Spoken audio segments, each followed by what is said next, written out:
Every day, something dramatic happens in the Caribbean that affects our lives. We'll give you the details. We'll give you the facts on Caribbean Perspective with Eddie Frederick. Here's Eddie Frederick. Welcome to Caribbean Perspective. So glad you can join us. The story that takes the lead in today's edition for Friday 21st February 2025 and brought to you in association with our friends at Antillean Group. Guyana Defense Force soldiers attacked by suspected armed Venezuelan gang. Details after this important message. Believe in our strength, we'll stand by you. Protection from all perils big and small. Reassurance we give, it's so clear to see. Peace of mind, that's our service guarantee. We look after all our family. Yes, we do at every opportunity. Antillean Group, underwriters of all classes of insurance solutions for your protection and investment. Live well financially.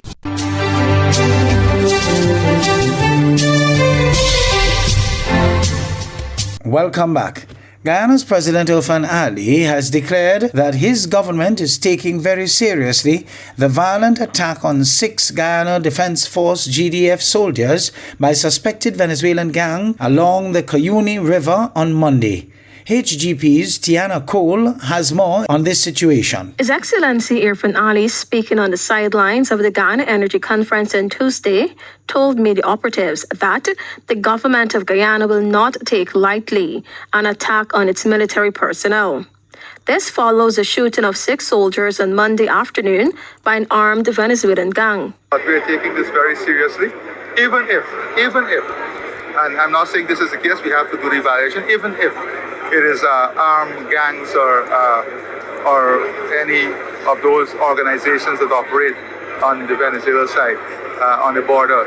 This is serious.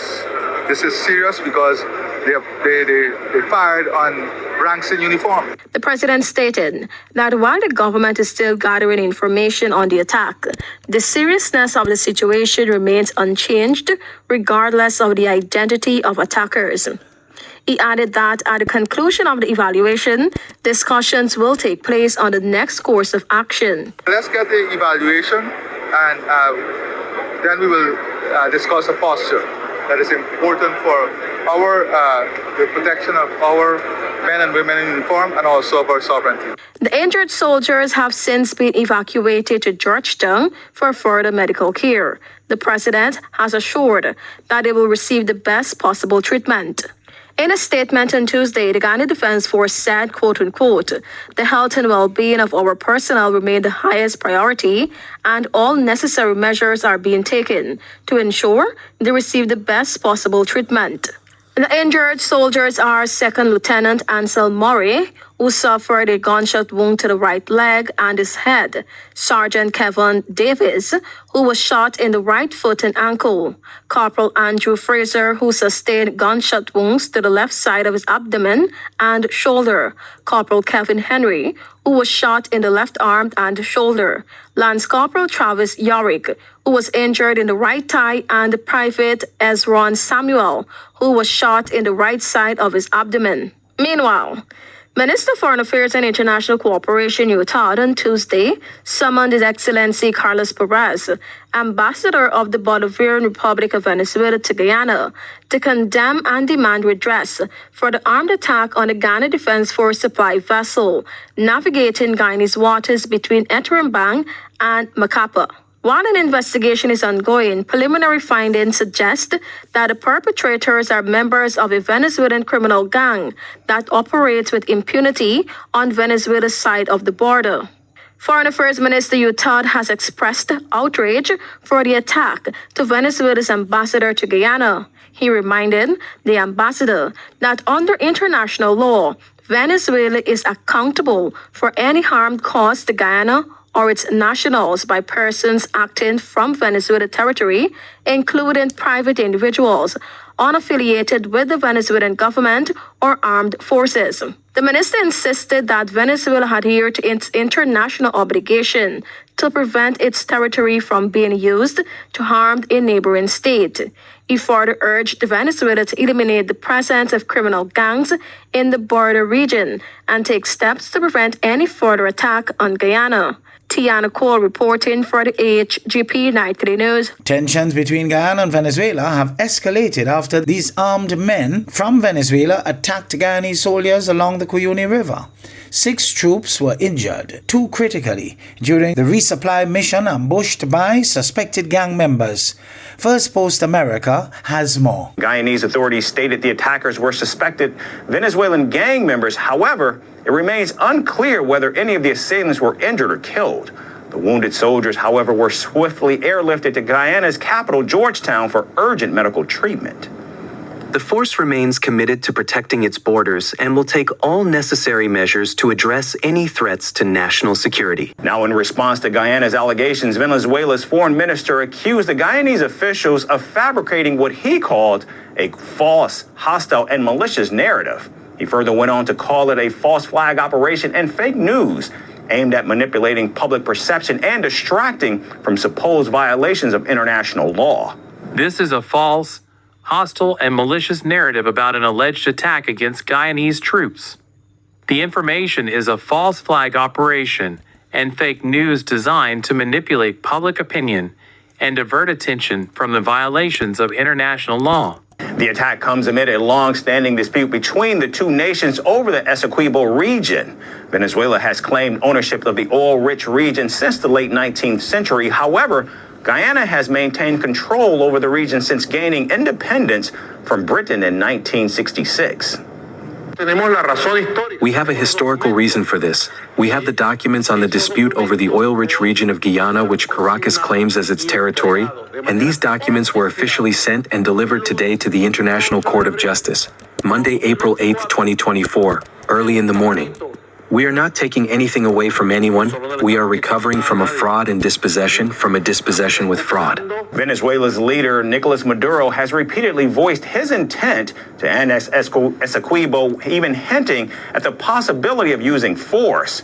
His rhetoric has fueled concerns about the potential for an armed confrontation between the two South American neighbors. And we have proven information that in the territory of Guyana, temporarily administered by Guyana, they have installed secret military bases of the Southern Command, military nuclei of the Southern Command, and nuclei of the CIA. To prepare aggressions against the population of Timorimo, to prepare aggressions against the population of the south and east of Venezuela, and to prepare for an escalation against Venezuela. And now with Guyana vowing to defend its borders and Venezuela rejecting responsibility for the latest attack, tensions between the two nations have reached a boiling point. The question now is what happens next?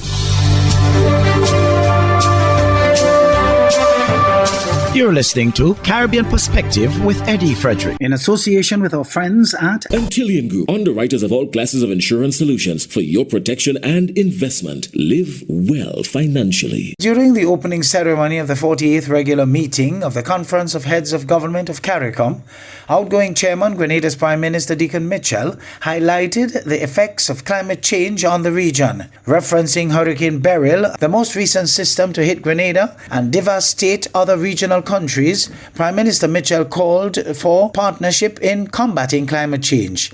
He also focused on Haiti and proffered CARICOM's continued support for the country.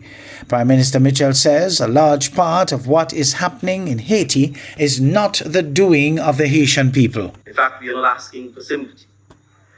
We are asking for partnership. And make no mistake about it, we have one planet. I don't know about you, but I'm sure I'm not going to live on Mars. And so it may be the Caribbean islands today, or the islands in the Pacific tomorrow, or Spain, or New Orleans, or Australia. It is one planet. And we are simply asking for partnership in tackling the challenges of climate change and in protecting and sustaining the lives, the livelihoods, and the cultures of the people who are most prone to devastating impacts. Our brothers and sisters in Haiti deserve the right to life, to liberty, to decent healthcare, housing, education, and to the preservation of their culture. Because make no mistake, Haiti symbolizes the revolution that changed this part of the world. Had it not been for Haiti, the idea that one human being could own another human being as chattel slavery and put him to work for their profit may very well still be persisting. Prime Minister Mia Motley says the people of Haiti must be at the center of the matters to be addressed at the 48th regular meeting of the Conference of Heads of Government of CARICOM. She made the comments at the meeting's opening ceremony held at the Lloyd Erskine Sandiford Center. Their situation continues to be of major concern to us, and it is not going to be sufficient just to be able to say that Haiti will have an election on November 15th. It is not going to be sufficient to just stabilize the security situation of Haiti. 30 years ago, when I came to public life, my prime minister at the time made his first trip when he was sworn in to Washington to deal with the issue of Haiti. 30 years on, we are dealing with it again. In the absence of a proper development plan that sees the people of Haiti, that gives them minimum rights of education and access to health care and all of the other basic rights that we fight for our own citizens. Prime Minister Motley says, given the global uncertainties, regional leaders have a responsibility to reform CARICOM. The Prime Minister was addressing regional leaders and other officials at the 48th regular meeting of the Conference of Heads of Government of CARICOM. We have spoken for too long as to the need for independent funding mechanisms, whether it is assessed at the imports, whether it is an issue of a small fee for all border passings, people coming in and out of our borders, or whether it is the assignment of renewable energy licenses to CARICOM and our regional institutions. The time is upon us for settling the independent funding of this Caribbean community. St. Lucia's Prime Minister Philip J. Pear has reaffirmed his government's commitment to improving the welfare of workers in St. Lucia. In a national address ahead of the country's 46th independence anniversary, the Prime Minister outlined a series of salary increases, back pay payments, and pension adjustments for public sector employees and retirees. Zane Romulus of the DBS News World reports. The government will pay $34.5 million in tax-free back pay to all eligible government employees and pensioners on February 20th, 2025. The payments will cover increases of 2% annually for the period April 2022 to March 2025. Additionally, public officers from grade 1 to 18 will receive a further 7% salary increase between 2025 and 2028. On February 2025, the government will pay a 6% tax-free back pay to all government employees from grade 1 to 18 for the triennium from April 1st, 2022 to March 31st, 2025. The payment will amount to approximately $34.5 million and will be applied as follows. 2% salary increases for fiscal year 2022 to 2023, 2% for the fiscal year 2023 to 2024, and 2% for the fiscal year 2024 to 2025. Pensioners who retired before April 2022 will receive a one-time $500 bonus, totaling $1.5 million. The government has also increased the minimum pension for NIC contributors to $500 monthly and set a new minimum government pension at $725 monthly. The government has also given consideration to pensioners who retired prior to April 1st, 2022 and would therefore not benefit from the triennium increases and back pay granted to public officers between grades 1 to 18. As a gesture of goodwill, the government has agreed to pay a one-time bonus of $500 to all pensioners who retired prior to April 1st, 2022. This one-time payment will total $1.5 million and will also be paid on February 20th, 2025. The Prime Minister highlighted other key government initiatives to ease cost of living pressures, including tax relief, food subsidies, and negotiations to lower meat prices. He He urged workers and unions to remain engaged in negotiations, emphasizing the importance of productivity and national development. While negotiations with the Police Welfare Association and National Workers Union are ongoing, the Prime Minister assured officers and fortnightly paid workers that they will receive their back pay alongside other public sector employees. I have instructed the government negotiating team to use their best efforts to ensure that negotiations on issues of concern are resolved in an amicable manner at the earliest possible opportunity. My government is also in receipt of correspondence from the TUF, and discussions are ongoing on the matters raised. The Prime Minister concluded by thanking unions, government workers, and his cabinet for their dedication to securing these agreements. He reaffirmed his administration's commitment to putting people first and ensuring that economic policies continue to benefit St. Lucians. For the DBS News World, Zane Bromulus reporting.